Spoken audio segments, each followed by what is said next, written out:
में आपके सामने एक असर्शन दिया हुआ है, melting point of boron is 2453 kelvin is unusually high in the group 13 element. तो ध्यान देना, आपके सामने मैंने टेबल शेयर किया हुआ है पी ब्लॉक से जो इनसाइड में दिया हुआ था। तो ध्यान देंगे आपका यहाँ पे बोरोन का जो मेल्टिंग पॉइंट है 2453 है और बाकी एलिमेंट का देखना उतना मेल्टिंग पॉइंट हाई नहीं है, यानी बोरोन का अनयूजुअली हाई होता है, यानी आपका असर्शन क्या है, करेक्ट है। बात करते हैं रीजन में, तो रीजन में ध्यान देना क्या बोला हुआ है कि सॉलिड बोरोन है जब वेरी स्ट्रॉन्ग क्रिस्टलाइन लैटिस। तो ध्यान देना आपका जो सॉलिड बोरोन होता है उसमें बोरोन का 12 पार्टिकल्स यानी B12 के फॉर्म में एग्जिस्ट करता है और इसका जो पैकिंग है, पैकिंग बहुत अच्छे से होता है, यानी बोरोन का जो एटम है 12 पार्टिकल आपस में क्लब करता है स्ट्रांगली और लैटिस इनका बहुत अच्छे से पैक करता है। तो सॉलिड बोरोन में इनका वेरी स्ट्रॉन्ग लैटिस होता है और हर इसमें जो यूनिट होता है B12 जो मॉलिक्यूल, इसमें 12 बोरोन आपस में क्या होता है, कोवेलेंट बॉन्ड से लिंक होते हैं, इसी कारण इनका मेल्टिंग पॉइंट क्या होगा, बहुत ज़्यादा हाई होता है। तो इसका रीजन भी सही है और रीजन जो है असर्शन को एक्सप्लेन कर रहा है, मतलब आपका जो ऑप्शन 1 होगा करेक्ट होगा।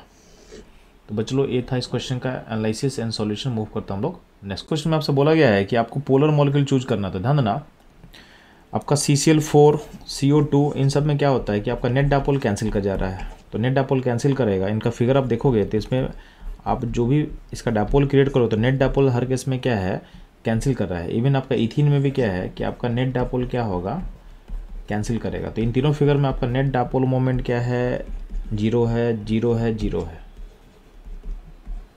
ठीक है। आपका जो पहला फिगर है क्लोरोफॉर्म, इसमें क्या है, चूंकि आपका सराउंडिंग एटम सेम नहीं है, तो सराउंडिंग एटम सेम नहीं होगा तो इनका जो डायपोल मोमेंट का वेक्टर होगा सेम नहीं होगा। ठीक है। तो सराउंडिंग एटम सेम नहीं है तो इनका डायपोल क्या होगा, आपस में कैंसिल नहीं करेगा, तो इसका डायपोल मोमेंट जो होगा वो नेट जीरो नॉन जीरो होगा, यानी सिस्टम क्या होगा, पोलर होगा। तो आपका जो ऑप्शन 1 होगा ये होगा हमारा करेक्ट आंसर। तो बच्चों ये था कुछ इस क्वेश्चन का एनालिसिस। मूव करता हूँ लोग नेक्स्ट क्वेश्चन पे। ध्यान देना इसमें बोला हुआ है कि कौन सा एलिमेंट है जो वेरिएबल ऑक्सीडेशन से शो नहीं करता। तो ध्यान देना जो फ्लोरीन है, फ्लोरीन आपको वेरिएबल ऑक्सीडेशन से शो नहीं करता है। इसका ऑक्सीडेशन से जो रहेगा सिंपली क्या रहेगा, -1 रहेगा कंपाउंड्स में, क्योंकि फ्लोरीन सबसे ज़्यादा इलेक्ट्रोनेगेटिव एलिमेंट होता है, तो जब भी ये कंपाउंड फॉर्म करेगा तो अपने -1 स्टेट में ही फॉर्म करता है। तो बच्चों ये था इस क्वेश्चन का सॉल्यूशन। मूव करता हम लोग नेक्स्ट क्वेश्चन पे। इस क्वेश्चन बोला गया कि CO और NO+ का जो बॉन्ड ऑर्डर का सम क्या होता है। ध्यान देना अगर आप MOT अप्लाई करते हो तो MOT के थ्रू CO का जो बॉन्ड ऑर्डर होता है ये होता है 3 और NO+ का भी बॉन्ड क्या होगा 3 आएगा, कि दोनों में इलेक्ट्रॉन कितना है, इसमें भी आपका 14 इलेक्ट्रॉन है, यहाँ भी 14 इलेक्ट्रॉन है, तो इसका भी बॉन्ड क्या होगा 3 होगा, तो दोनों का सम क्या हो जाएगा, दोनों का सम हो जाएगा 6। तो बच्चों यही था इस क्वेश्चन का सॉल्यूशन। मूव करता हूँ लोग नेक्स्ट क्वेश्चन पे। आपसे पूछा गया है कि इसमें से जितने भी कंपाउंड्स है उसमें किस में सल्फर अपने +4 स्टेट में है। तो बहुत सिंपल सा क्वेश्चन है, आप बस ऑक्सीडेशन स्टेट निकाल लो। तो H2SO3 में +4 स्टेट में होता है सल्फर, SOCl2 में होता है और SA4 में +4 स्टेट में है, बाकी जगह पे +6 स्टेट है, यानी आपका 3 ऐसा कंपाउंड है जहाँ पे सल्फर का ऑक्सीडेशन स्टेट क्या होगा, +4 होगा, तो इसका आंसर क्या होगा 3 होगा। तो बच्चों लोग ये था इस क्वेश्चन का सॉल्यूशन। मूव करते हैं हम लोग नेक्स्ट क्वेश्चन। बच्चों लोग इस क्वेश्चन में आपसे पूछा गया है कि इन चारों में से किसका हाइब्रिडेशन D2sp3 होने वाला है, किसका हाइब्रिडेशन D2sp3 होने वाला है। तो ध्यान देना नॉर्मली D2sp3 हाइब्रिडेशन होता है कोऑर्डिनेशन कंपाउंड में, और वो भी तब होता है जब आपका लिगेंड का नंबर 6 होगा। तो आप देखोगे इसमें थर्ड और फोर्थ ऑप्शन में ही कोऑर्डिनेशन कंपाउंड्स हैं और उसमें जो फोर्थ ऑप्शन है उसमें 6 लिगेंड है। तो आपका जो आंसर होगा स्ट्रेट फॉरवर्ड 4 बोल सकते हो। अगर 4 को हम थोड़ा और फर्दर हम एनालाइज करें तो फोर्थ में जो कोबाल्ट का ऑक्सीडेशन स्टेट है +3 है, और कोबाल्ट के +3 में इसका जो कॉन्फिगरेशन होगा ये होगा आर्गन 3d6, और अमोनिया जो लिगेंड होता है कोबाल्ट +3 के इसमें स्ट्रॉन्ग लिगेंड की तरह बिहेव करेगा, तो यहाँ पे पेयरिंग कर देगा और आपका जो हाइब्रिडेशन हो जाएगा D2sp3। तो बच्चों लोग ये था इस क्वेश्चन का एनालिसिस। मूव करते हम लोग नेक्स्ट क्वेश्चन पे। ना यहाँ पे 2 स्टेटमेंट है। पहला स्टेटमेंट क्या बोल रहा है कि oxygen being the first member of the group section exhibit only -2 oxidation state. ये स्टेटमेंट गलत है, क्योंकि आपका कुछ कंपाउंड होता है जैसे पेरोक्साइड है H2O2, इसमें ऑक्सीजन का स्टेट -1 होता है। इसके अलावा OF2 में O का ऑक्सीडेशन स्टेट +2 होता है, O2F2 में O का ऑक्सीडेशन स्टेट +1 होता है। तो यहाँ पे आपके पास कुछ ऐसे कंपाउंड्स है जहाँ पे जो O का ऑक्सीडेशन स्टेट होगा वो -2 के अलावा और भी कुछ पॉसिबल हो सकते हैं, यानी आपका स्टेटमेंट 1 क्या होगा, इनकरेक्ट होगा। हम बात करते हैं स्टेटमेंट 2 का। तो यहाँ बोला गया है कि डाउन द ग्रुप में आपका जो +4 का स्टेबिलिटी क्या होता है, डिक्रीज करता है, +6 का बढ़ता है। ये भी इनकरेक्ट है, क्योंकि जैसे आप नीचे मूव करते हो तो आपको पता है कि डाउन द रूप में एफ का फिलअप होना स्टार्ट होता है। अब एफ का फिलअप होगा और डी का फिलअप होगा, तो एफ और डी का फिलअप होने से क्या होता है, आउटर मोस्ट जो क्लाउड होता है, ठीक है, उसमें अट्रैक्शन क्या होता है, बढ़ता है। इसको आप समटाइम बोलते हो इनर्ट पेयर इफेक्ट। तो आउटर मोस्ट पर क्लाउड पे अट्रैक्शन बढ़ेगा तो उसका लूज करना क्या होगा, डिफिकल्ट होगा। तो जो हायर ऑक्सीडेशन स्टेट होते हैं उनका स्टेबिलिटी क्या होता है, घटता है। तो पी ब्लॉक में due to inert pair effect आपके हायर ऑक्सीडेशन स्टेट का स्टेबिलिटी क्या होगा, डिक्रीज करेगा, ठीक है। अब इनर्ट पेयर इफेक्ट होता क्या है, तो एफ और डी में जो भी इलेक्ट्रॉन फिलअप करते हैं उनका सील्डिंग पुअर होता है। इससे कारण क्या होता है, आउटर मोस्ट सेल पर अट्रैक्शन बढ़ेगा किसका, न्यूक्लियस का, तो उनका रिमूवल होता है डिफिकल्ट। इसको बोला गया था इनर्ट पेयर इफेक्ट। तो ध्यान देंगे आपका स्टेटमेंट 2 भी क्या होगा, इनकरेक्ट होगा, यानी आपका जो करेक्ट आंसर हो सकता है। तो बहुत स्टेटमेंट आर इनकरेक्ट कहाँ आपको दिख रहा है, तो ऑप्शन 2 जो है इसमें बहुत स्टेटमेंट आर इनकरेक्ट हमको दिख रहा है। तो ये था इस क्वेश्चन का सॉल्यूशन। मूव करते हम लोग नेक्स्ट क्वेश्चन पे। आपसे पूछा गया है कि which of the following can not function as a oxidizing agent. तो ध्यान देना, जो अपने लोएस्ट स्टेट में होगा, जो अपने लोएस्ट ऑक्सीडेशन स्टेट में होगा, उसका फर्दर रिडक्शन पॉसिबल नहीं है, तो ऑक्सीडाइजिंग एजेंट तक बिहेव नहीं करेगा। तो ध्यान देना, आपका जो ऑप्शन 1 है N-3 वो अपने लोएस्ट स्टेट -3 में है, तो इसका फर्दर रिडक्शन पॉसिबल नहीं है, तो ये ऑक्सीडाइजिंग एजेंट की तरह काम नहीं कर सकता है। तो आपका आंसर क्या होगा, 1 होगा। तो चलो मूव करते हैं हम लोग नेक्स्ट क्वेश्चन पे। पूछा गया इसमें से कौन कौन सा नॉन पोलर है। तो ध्यान देना, अगर आप VACPR थ्योरी का यूज करोगे तो VACPR थ्योरी के अकॉर्डिंग क्या होगा, आपका S2 नॉन पोलर होगा, CO2 नॉन पोलर होगा, क्योंकि इनमें नेट डायपोल क्या हो रहा है, 0 हो रहा है। CH4 नॉन पोलर होगा, सारा आइटम सेम है तो नेट डायपोल क्या होगा, कैंसिलेशन होगा। और BF3 क्या होगा, नॉन पोलर होगा। तो सिंपल है, आपके VACPR थ्योरी का एप्लीकेशन था और आपको नेट डायपोल बस चेक करना था। तो ये चारों आपके नॉन पोलर होंगे, तो इसका आंसर क्या होगा, 4 होगा। तो बस चलो ये था इस क्वेश्चन का सॉल्यूशन। मूव करते हम लोग नेक्स्ट क्वेश्चन पे। आपसे बोला गया है कि इसमें से कितना ऐसा कंपाउंड है जिसका सेंटर एटम में सिंगल लोन पेयर होगा। तो ध्यान देना, आप देख सकते हो ओजोन का सेंटर एटम जो ऑक्सीजन है उस पर लोन पेयर कितना आपको 1 दिख रहा है। वाटर में 2 लोन पेयर है, SF4 में जो लोन पेयर सल्फरस में 1 लोन पेयर है। अमोनिया में नाइट्रोजन सेंटर एटम है उस पर लोन पेयर क्या है, 1 है, ठीक है। BrF5 में जो ब्रोमीन आपका सेंटर एटम है उस पर लोन पेयर क्या है, 1 आपको दिख रहा होगा।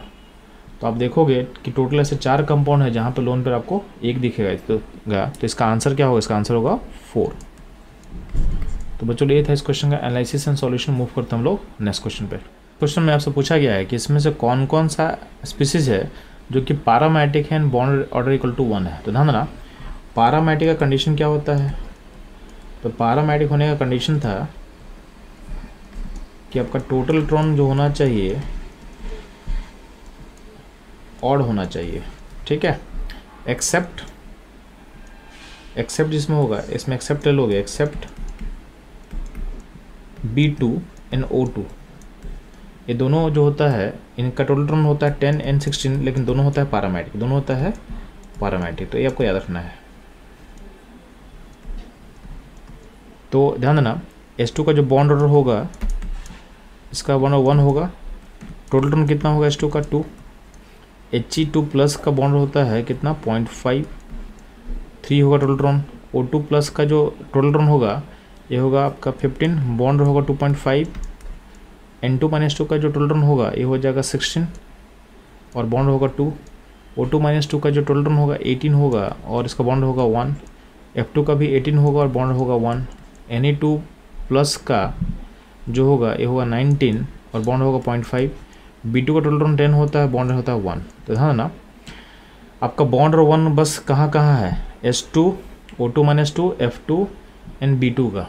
अब इनमें से आप देखोगे तो सारा जो टोटल इलेक्ट्रॉन है वो आपका दिख रहा होगा इवन। तो इवन जो टोटल इलेक्ट्रॉन में बस 10 होगा, यानी जो B2 होगा जो होता है पैरामैटिक, यानी सिर्फ इसमें पैरामैटिक होगा और बॉन्ड और 1 का जो कंडीशन सेटिस्फाई करेगा बस B2 मॉलिक्यूल करने वाला है, यानी बोरॉन का जो मॉलिक्यूल वो करेगा, यानी इसका आंसर हो जाएगा 1। तो अच्छा क्वेश्चन था, इस क्वेश्चन के कॉन्सेप्ट को आपको याद रखना है, ठीक है। तो बच्चे लोग मूव करते हैं हम लोग नेक्स्ट क्वेश्चन पे।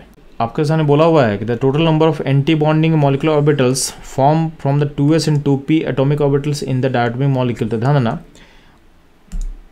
आपको पता होना चाहिए कि 2s और 2s मिक्स करके दो ऑर्बिटल फॉर्म करता है, एक होता है बॉन्डिंग, एक होता है एंटी बॉन्डिंग। तो sigma 2s and sigma star 2s, ठीक है।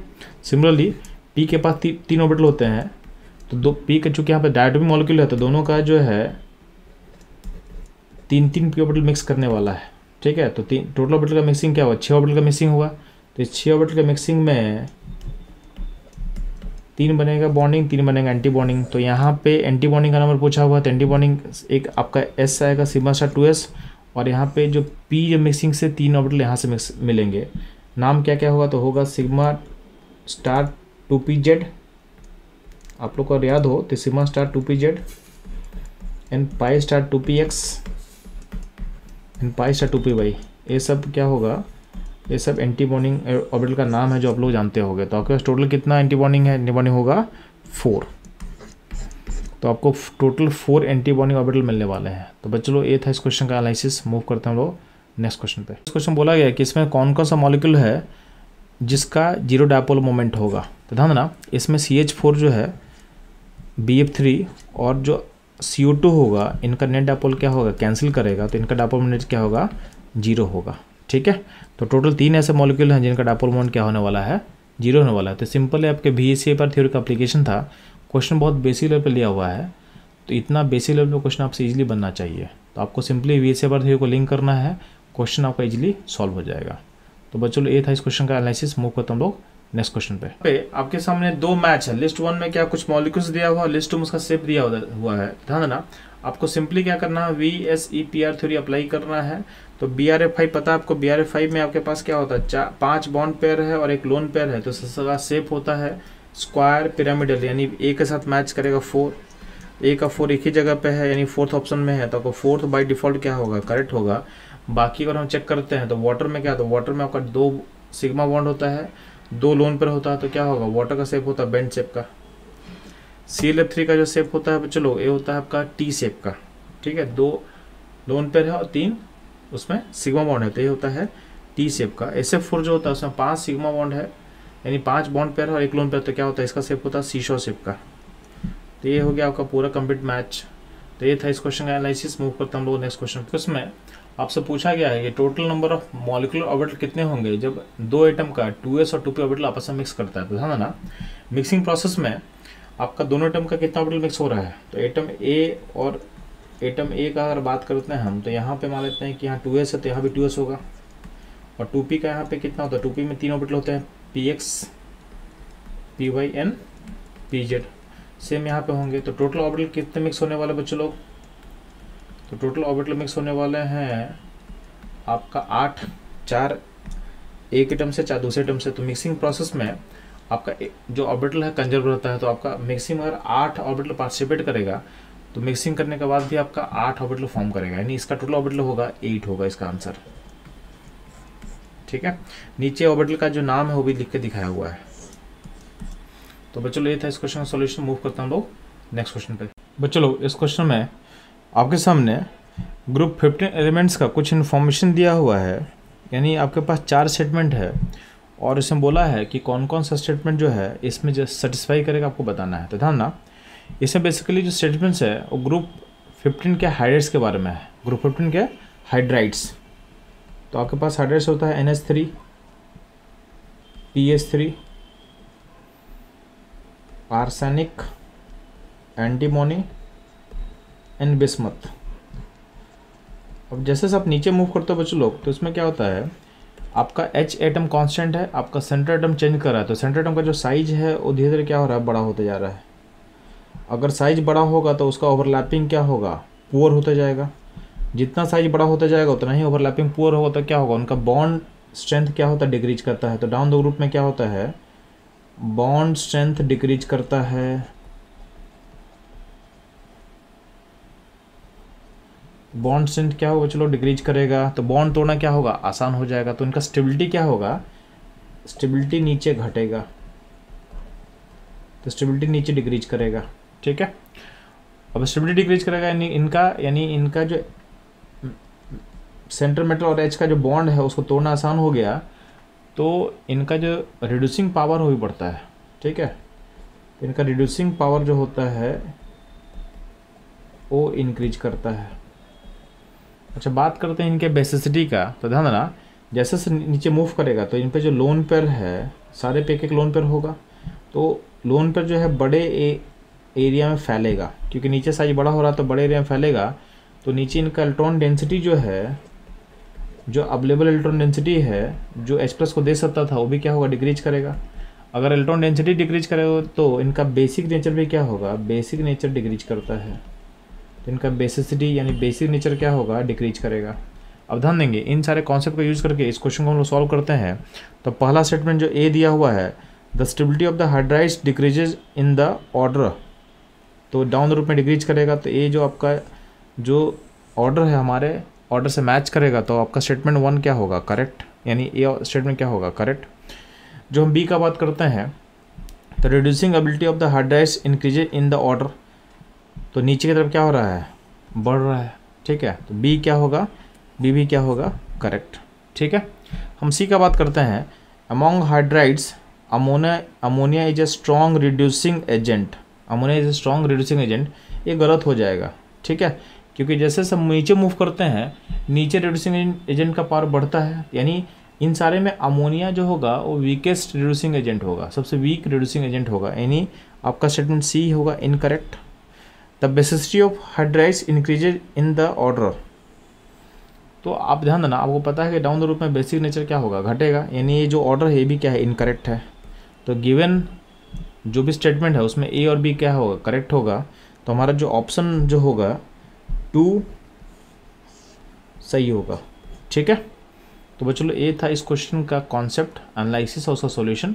मूव करता हूँ लोग नेक्स्ट क्वेश्चन पे। इस क्वेश्चन में पहला स्टेटमेंट दिया हुआ है कि फ्लोरीन ज़्यादा अल्टरनेटिव एलिमेंट है, तो आपका जो डायपोल मोमेंट होगा NF3 का और NH3 में NF3 का डायपोल ज़्यादा स्ट्रॉन्ग होना चाहिए। तो हम लोग देखते हैं एक बार, तो ध्यान देना, जो NF3 होता है और जो NH3 होता है, तो उसमें क्या होता है, एक लोन पेयर जो है ये अपना एक डायपोल क्रिएट करेगा, तो लोन पेयर का डायपोल ऊपर की तरफ होगा। चूँकि फ्लोरीन ज़्यादा अल्टरनेटिव है नाइट्रोजन के रिस्पेक्ट में, तो फ्लोरीन का डायपोल जो होगा वो नाइट्रोजन से अवे होगा, यानी इधर के साइड होगा। अब जो फ्लोरीन का डायपोल क्रिएट हो रहा है वो डाउनवर्ड, उसका नेट डायपोल डाउनवर्ड होगा, और लोन पेयर का नेट डायपोल क्या रहा है, अपवर्ड हो रहा है। तो दोनों आपस में क्या करेगा, कैंसिल करेगा। तो कैंसिल करने के कारण जो आपका नेट डायपोल बिल्ड होता है ये होता है थोड़ा सा ऊपर की तरफ होता है, ठीक है, थोड़ा सा ऊपर की तरफ होगा। तो आपका जो नेट NF3 का डायपोल होगा थोड़ा ऊपर की तरफ होगा, ठीक। हम बात करते हैं NH3 का, तो NH3 में होता क्या है कि लोन पेयर का डायपोल ऊपर की तरफ है और H का डायपोल भी टुवर्ड्स N की तरफ होगा, यानी लोन पेयर के डायपोल को सपोर्ट करेगा। तो आपका जो ओवरऑल डायपोल मोमेंट होगा वो दोनों ऐड अप होकर के लार्ज हो जाता है। तो अगर आप तो देखोगे तो NF3 और NH3 में डायपोल मोमेंट हाई होता है आपका किसका, तो नेट डायपोल मोमेंट हाई होगा अमोनिया का। तो अमोनिया का डायपोल मोमेंट NF3 से ज़्यादा होता है, यानी पहला स्टेटमेंट जो है वो इनकरेक्ट है। बात करते हैं हम लोग सेकंड स्टेटमेंट का, तो उसमें क्या बोला गया है, in NH3 the orbital dipole due to lone pair and dipole moment of NH bond are in the opposite direction, ये गलत है। अमोनिया में ऑर्बिटल का जो डायपोल मोमेंट है का डायरेक्शन और H का है, दोनों सेम डायरेक्शन मूव कर रहा है, यानी स्टेटमेंट क्या हो जाएगा, इनकरेक्ट हो जाएगा। इनफैक्ट NF3 में क्या होता है, आपका डायपोल जो होता है F का और लोन पेयर का दोनों अपोजिट होता है, जबकि यहाँ पे लिखा हो दोनों क्या होता है, सेम डायरेक्शन। ए भी स्टेटमेंट क्या होगा, इनकरेक्ट होगा, ठीक है।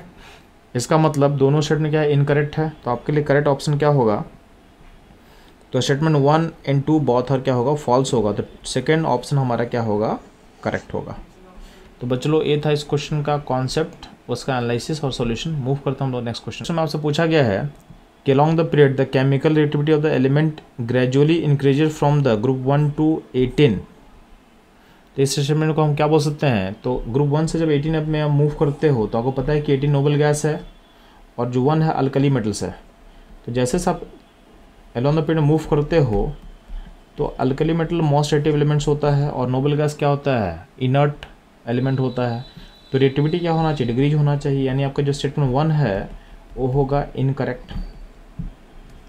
बात करते हैं स्टेटमेंट 2 का, the nature of oxide form by the group 1 element is basic, ये करेक्ट है, and that of group 17 element is acidic, ये भी करेक्ट है, यानी आपका स्टेटमेंट 2 जो होगा वो करेक्ट होगा।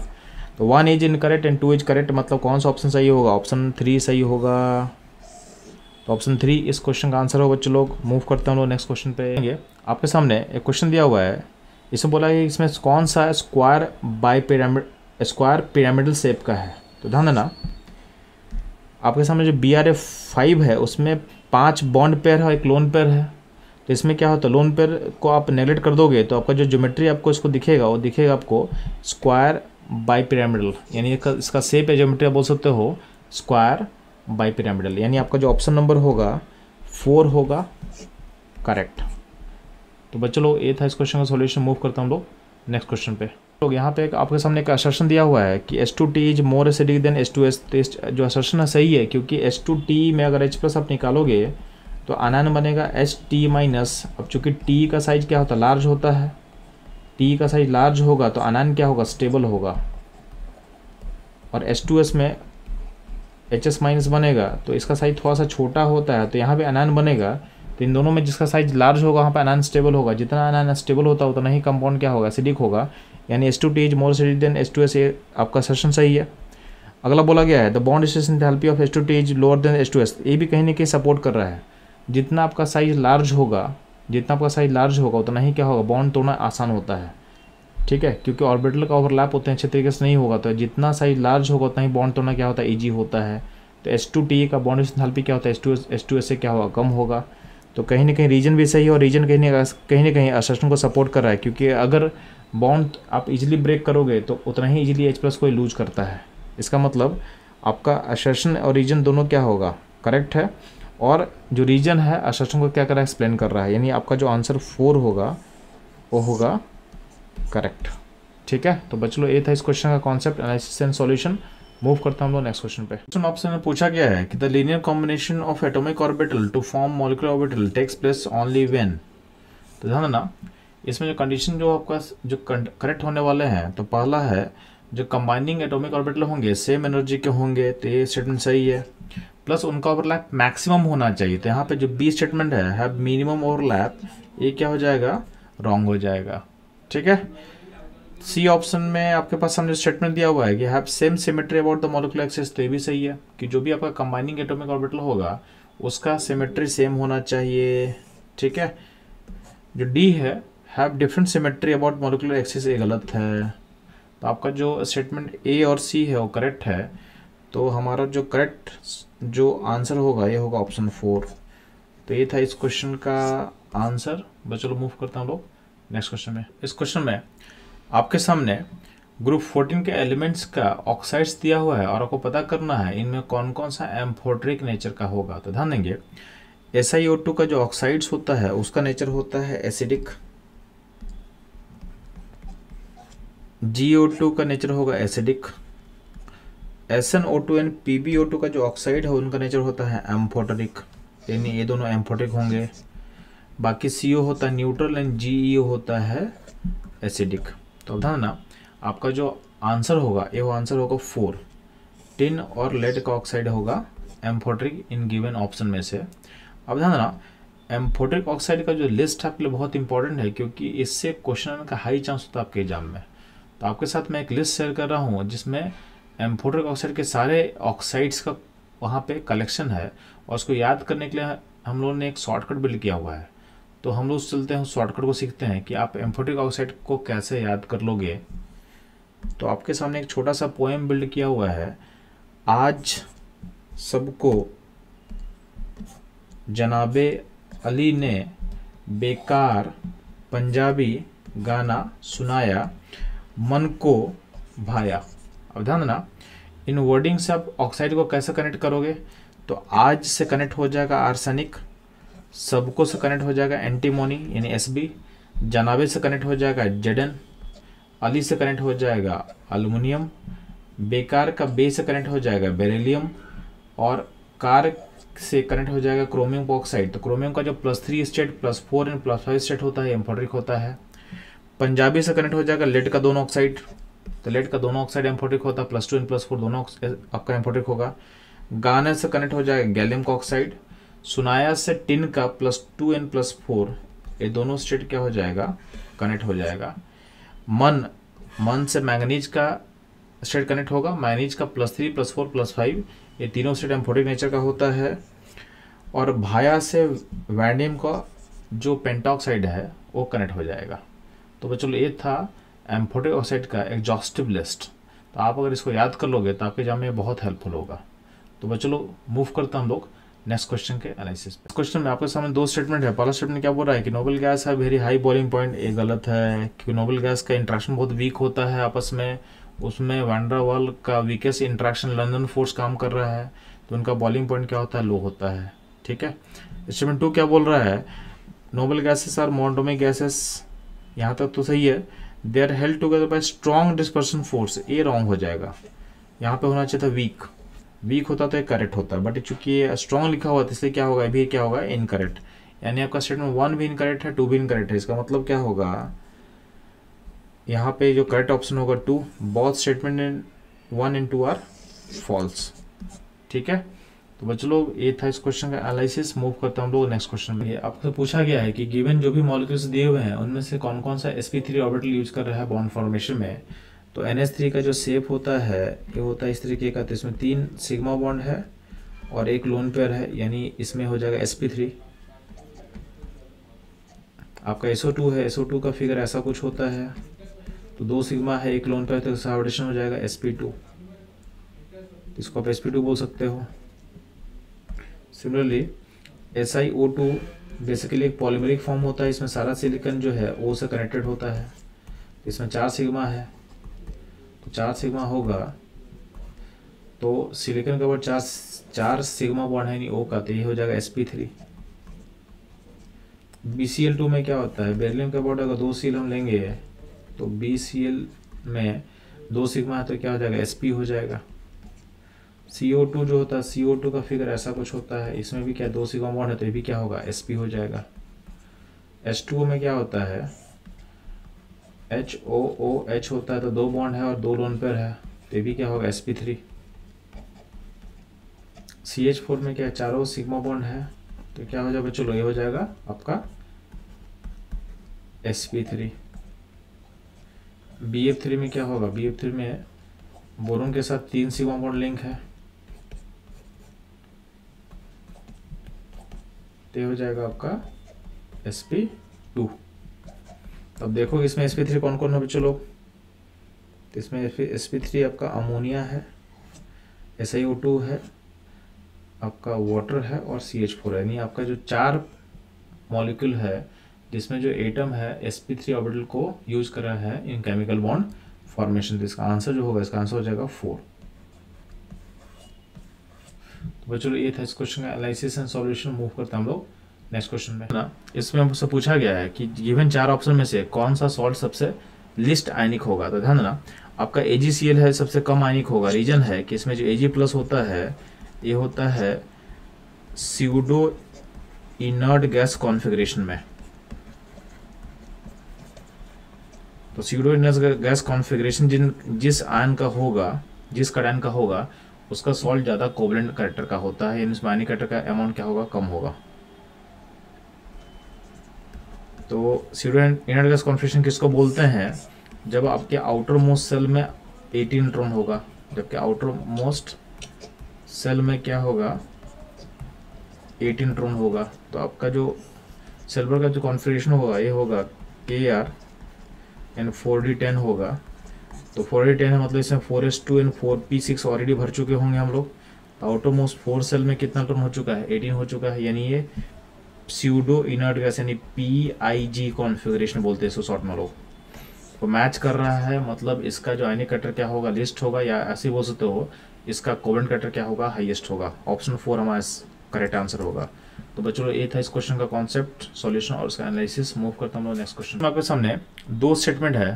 पहला स्टेटमेंट क्या है, group 13 trivalent halides get easily hydrolysed by water due to their covalent nature. तो ध्यान देना, आपका जो भी आपका ग्रुप 13 का हैलाइड्स होता है उस हैलाइड्स में वैकेंट p खाली होता है, वैकेंट p ऑर्बिटल खाली होता है, जिसमें वाटर का लोन पर इजीली जाके क्या करेगा, इलेक्ट्रॉन डोनेट करके बॉन्ड बनाएगा, और जब बॉन्ड बनाएगा तो एनर्जी का रिलीज होता है, और उस रिलीज से क्या होगा, आपका जो mx का बॉन्ड है टूटेगा, यानी यहाँ पे इसका हाइड्रोलाइसिस होना स्टार्ट होता है, यानी पानी ब्रेक करेगा। ठीक है।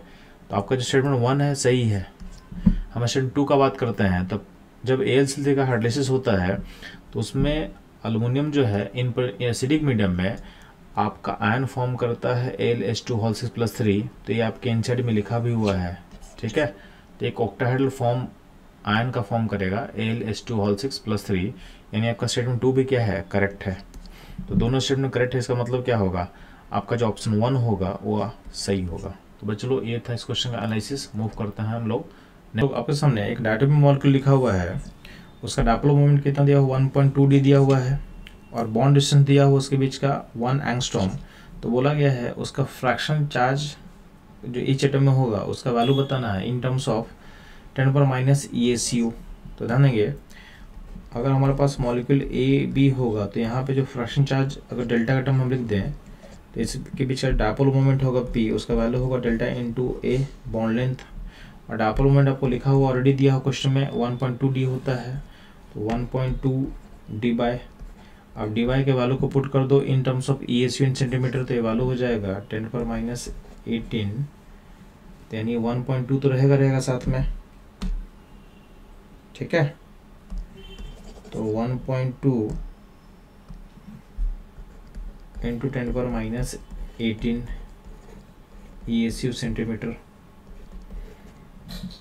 अब जो आपके पास बॉन्ड लेंथ है 1 एंगस्ट्रॉम, उसको चेंज करो सेंटीमीटर में, 10⁻8 होगा। इसको इक्वेट कर दिए इससे, तो आपका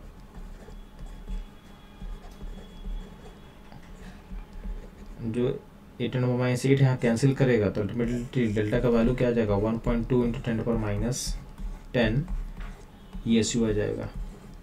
अब आपको एक्सप्रेस करना है इन टर्म्स ऑफ 10⁻1 को बाहर निकालना है, तो आपका जो डेल्टा का वैल्यू आएगा 1.2 इंटू 10⁻9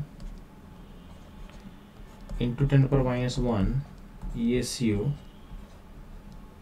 यानी आपका डेल्टा का वैल्यू इतना आ जाएगा, ठीक है। तो इसको आप यहाँ पे फिलअप कर सकते हो। तो ये था बच्चों इस क्वेश्चन का सॉल्यूशन। मूव करते हम लोग नेक्स्ट क्वेश्चन। बच्चों इस क्वेश्चन में आपके पास एक असर्शन दिया हुआ है, और असर्शन में क्या बोला हुआ है कि PH3 has lower boiling point than ammonia. तो ध्यान देना, जब भी बात करते हैं हम बॉइलिंग पॉइंट ऑफ हाइड्रेट्स में, तो ये आपका ग्रुप 15 का हाइड्रेट्स है। तो जैसे हम डाउन द ग्रुप मूव करते हैं तो आपका मॉलिक्यूलर मास इंक्रीज कर रहा है। तो मॉलिक्यूलर मास इंक्रीज करने से इंट्रैक्शन फोर्स क्या होता है, बढ़ता है। तो ऐसा एक्सपेक्टेड था कि डाउन द ग्रुप मूव करेंगे हम लोग तो बॉइलिंग पॉइंट जो है बढ़ना चाहिए था। तो आपका जो मॉलिक्यूलर इंट्रैक्शन है, जिसको मैं MI लिख रहा हूँ, molecular interaction proportion to mass होता है। तो इसके अकॉर्डिंग नीचे आपका बॉइलिंग पॉइंट बढ़ना चाहिए था। बट ध्यान देना, अमोनिया में हाइड्रोजन बॉन्ड होता है, तो अमोनिया चूँकि H यानी हाइड्रोजन बॉन्डिंग फॉर्म कर सकता है, इसलिए अमोनिया का जो बॉइलिंग पॉइंट होगा वो आपके PH3 से क्या होगा, हाई होगा। तो अमोनिया का जो बॉइलिंग पॉइंट होता है PH3 से क्या होता है, ज़्यादा होता है, ठीक है।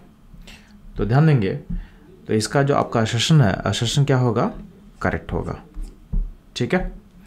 अब बात करते हैं रीजन का। तो रीजन में दिया हुआ है कि liquid state NH3 molecule are associated through van der Waals force and PH3 molecule are associated through H bonding. तो ये गलत हो जाएगा, क्योंकि PH3 में वैन डर वाल्स फोर्स होता है और आपके पास जो अमोनिया है, अमोनिया में H बॉन्डिंग होता है।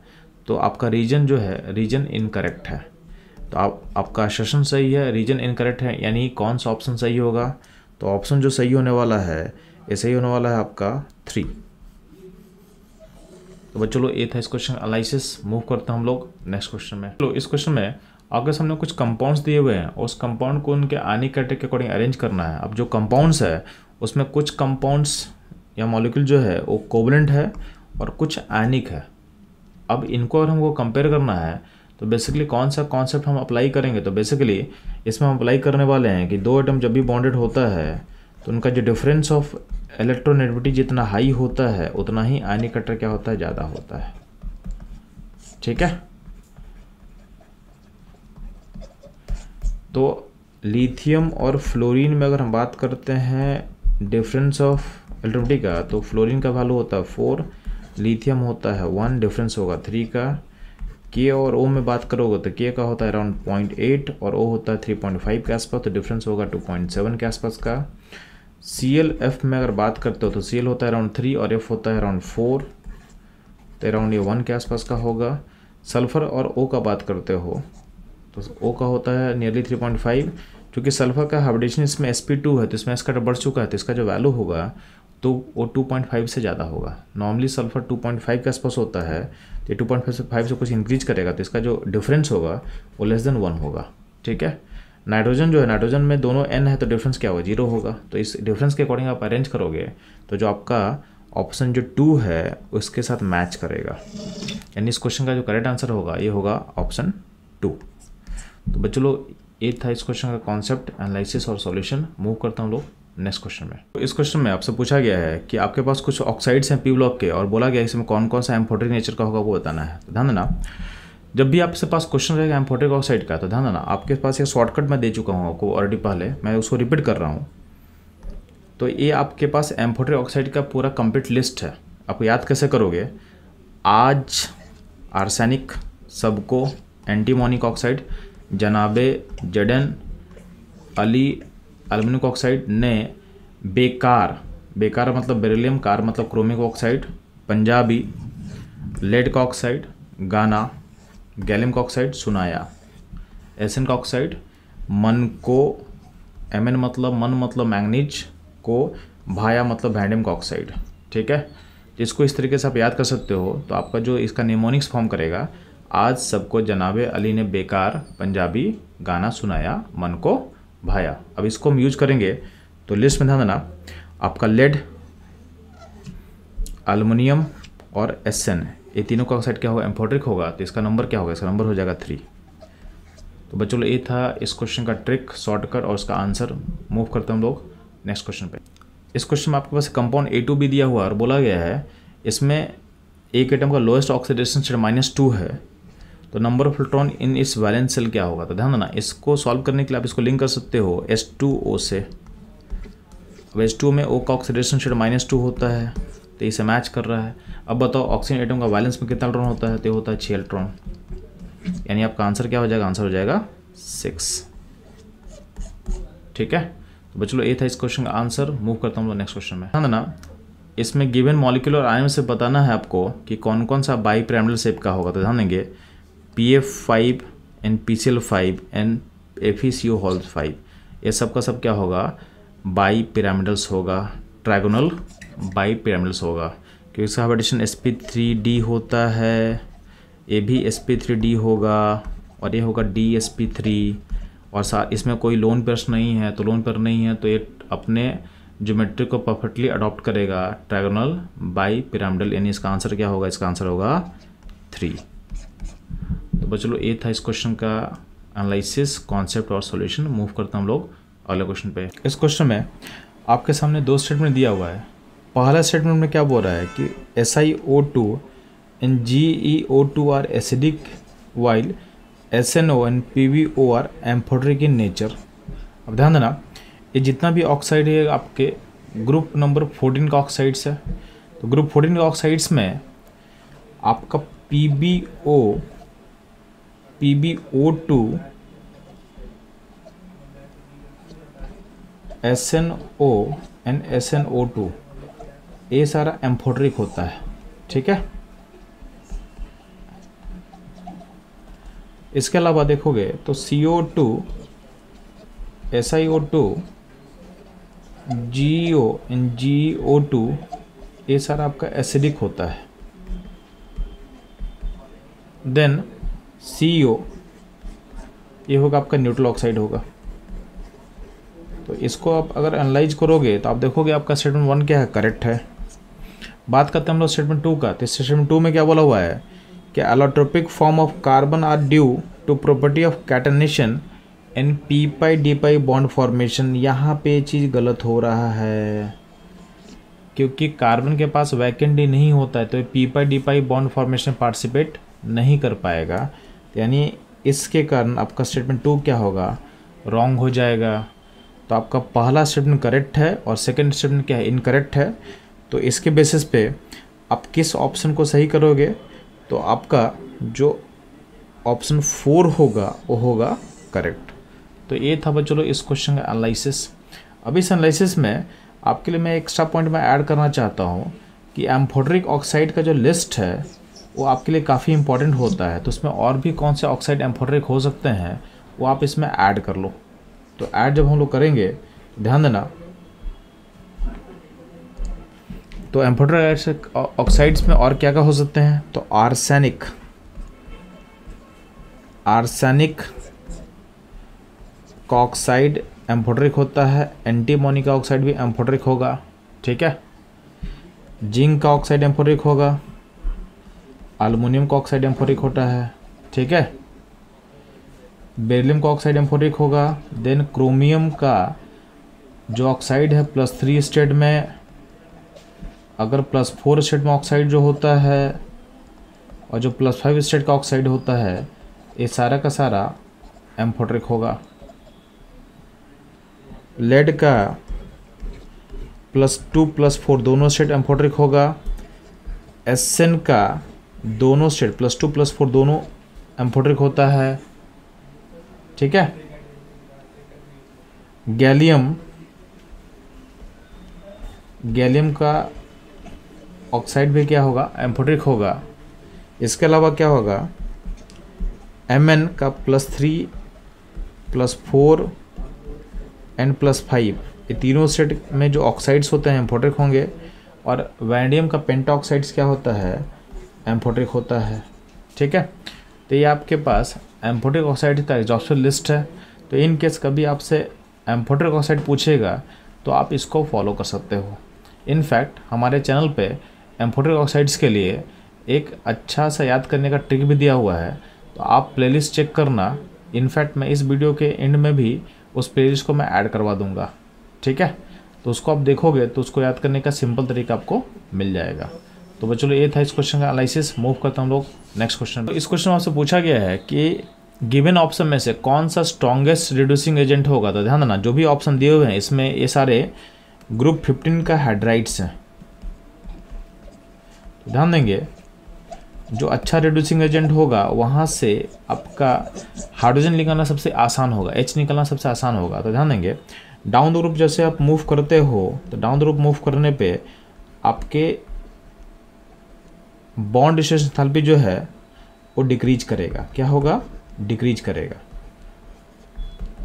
तो डाउन द ग्रुप में जब बॉन्ड डिस्टेंस एंथैल्पी यानी जो मेटल और या फिर आपका जो सेंट्रल एटम है और जो H का बॉन्ड है इसका बॉन्ड डिस्टेंस एंथैल्पी क्या होता है, डिक्रीज करेगा। तो इसको तोड़ना क्या होगा, इजी होगा।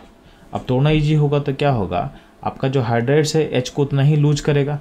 अब जो कंपाउंड जो है या जो मॉलिक्यूल आपके हाइड्रोजन को इजीली लूज करेगा वो बेटर क्या होगा, बेटर रिड्यूसिंग एजेंट होगा, बेटर रिड्यूसिंग एजेंट होगा। यानी इसका करेक्ट ऑप्शन होगा 2। तो जब भी ग्रुप 15 हो तो आपको पता होना चाहिए ग्रुप 15 का जो हाइड्राइड्स होता है डाउन द ग्रुप में उनका रिड्यूसिंग प्रॉपर्टी बढ़ता है। रीजन है ड्यू टू लेस, यानी जैसे जैसे नीचे मूव करेगा उनका बॉन्ड डिस्टेंस एंथैल्पी क्या हो रहा है, डिक्रीज हो रहा है। तो H को छोड़ना क्या होगा, आसान हो जाएगा। तो ये था इस क्वेश्चन का एनालिसिस। बच्चों लोग मूव करते हैं हम लोग अगले क्वेश्चन में। बच्चों लोग इस क्वेश्चन में आपके सामने 2 स्टेटमेंट है। तो पहला स्टेटमेंट क्या बोल रहा है, a pi bonding molecular orbital has lower electron density above and below the internuclear axis. अब इसको जस्टिफाई करने के लिए हम एक बार देखते हैं इसका स्ट्रक्चर कैसा होता है। तो आपके सामने बॉन्डिंग मॉलिक्यूलर ऑर्बिटल पाई का एक फिगर बना हुआ है। तो ध्यान देना, इसमें जो डेंसिटी ऊपर नीचे है, जो एक जगह हाइयर है एक जगह क्या होगा, लोअर होगा। तो दोनों जगह लोअर तो नहीं है, यानी इसका मतलब आपका पहला स्टेटमेंट जो होगा वो होगा इनकरेक्ट। अगर बात करते हैं हम लोग सेकेंड स्टेटमेंट का, तो pi star anti bonding molecular orbital has a node between nuclei. तो ध्यान देना, आप इसका अगर फिगर को देखते हो तो एंटी बॉन्डिंग मॉलिक्यूलर ऑर्बिटल का एक फिगर बना हुआ आपके सामने। तो ध्यान देंगे, या न्यूक्लियाई के बीच में आपके सामने एक नोड दिख रहा होगा, यहाँ पे नोड दिख रहा होगा, यानी न्यूक्लियाई के बीच में आपके पास नोड मौजूद है इन पाई एंटी बॉन्डिंग मॉलिक्यूलर ऑर्बिटल। इसका मतलब आपका जो स्टेटमेंट 2 है वो है करेक्ट। तो आपका जो कौन सा ऑप्शन करेक्ट होगा, तो आपका स्टेटमेंट 1 क्या होगा, फॉल्स होगा, एंड 2 क्या होगा, करेक्ट होगा, यानी आपका 4th ऑप्शन होगा करेक्ट। तो चलो, इस क्वेश्चन में आपसे पूछा गया है कि जो भी 4 ऑप्शन दिए हुए हैं उसमें कौन सा ऐसा ऑप्शन है जो intra molecular H bond show करेगा। तो ध्यान देंगे, intra molecular H bond show करने के लिए आपके सेम मॉलिक्यूल में आपके पास ऐसा H होना चाहिए जो FON से लिंक हो, और उसी मॉलिक्यूल में आपके पास F फ्लोरीन, ऑक्सीजन और नाइट्रोजन में से कोई ना कोई एलिमेंट मौजूद होना चाहिए। प्लस जो इंट्रामोलर H1 बनेगा तो उसमें जो रिंग का साइज क्रिएट होगा वो 5 या 6 मेंबर रिंग होना चाहिए। तो ध्यान देंगे, आपका जो ऑप्शन 4 है, 4 में आपके एक ही मॉलिक्यूल में नाइट्रो पे O है और नीचे वाले में OH से H लिंक है, और ये जो H इस O से H बॉन्ड बनाएगा और जो रिंग बनेगा 6 मेंबर जो कि स्टेबल होता है। तो यानी जो ऑर्थोनाइट्रोफेनॉल है ये आपका इंट्रामोलर H बॉन्ड शो करता है, और ये आपको पता भी होना चाहिए। ये केमिकल बॉन्डिंग चैप्टर में आपके एनसीईआरटी में डायरेक्ट लिखा भी हुआ है कि due to intramolecular H bonding orthonitrophenol is steam volatile. ठीक है, इसका आंसर होगा 4। तो बच्चों, ये था इस क्वेश्चन का एनालिसिस। मूव करते हैं हम लोग अगले क्वेश्चन में।